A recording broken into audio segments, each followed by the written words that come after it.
আজকে যদি আমরা ইসলামের পক্ষে না দাঁড়াই আর আজকে যদি আমরা এগুলা মোকাবেলা করতে না পারি তাহলে আমাদের এই দেশ সহ মুসলিম বিশ্বের মুসলমানদের তারা নষ্ট করে ফেলবে।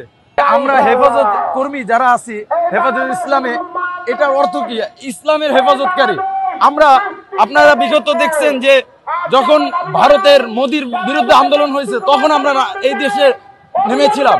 এছাড়াও আমরা কখন কখন এই দেশে আন্দোলনের জন্য নেমেছি, আমরা শুধু তখনই নেমেছি যখনই আমাদের বিষয়গুলো ইসলামের সাথে সংঘর্ষ হয়ে গিয়েছে। দেখুন আজকে নারীরা কি চাচ্ছে, আমরা নারীদেরকে কি অধিকার দেইনি।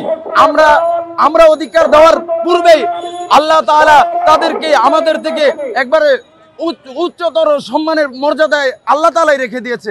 এখন তারা চাচ্ছে যে এই কোরআনের বিরোধী আকারে কোরআনের সাথে সংঘর্ষ হয়ে এটাকে ইসলামীভাবে ইসলামের আইনের বিরুদ্ধে গিয়ে তারা আইন ব্যবস্থা চালু করতে চাচ্ছে। তো এরা চাচ্ছে যে আপনাদের দেশের মধ্যে যাতে করে নারীরা রাস্তার মধ্যে নেমে আসে, যাতে করে ইহুদি কালচার, এই যে আপনারা যদি লক্ষ্য করেন যে বাহিরের দেশের গুলা কান্ট্রি তারা এইগুলো ফায়দা নিচ্ছে। কি ফায়দা নিচ্ছে? যে ইসলামের যেই মৌলিক বিষয় আছে পর্দা আদি, তারপরে আপনার এই যে সমস্ত যৌনকর্মীরা। আরেকটা বিষয় হলো যে আমরা জানি যে একটা বেশ্যা সে বেশ্যাগিরি করে কিন্তু সেটা হারাম।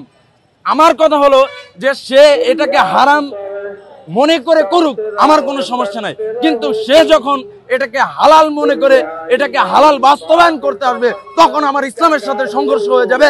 তখন আমরা একাকি বসে থাকতে পারি না ঘরে।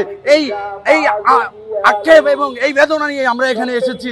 আজকে যদি আমরা ইসলামের পক্ষে না দাঁড়াই আর আজকে যদি আমরা এগুলা মোকাবেলা করতে না পারি তাহলে আমাদের এই দেশ সহ মুসলিম বিশ্বের মুসলমানদের তারা নষ্ট করে ফেলবে।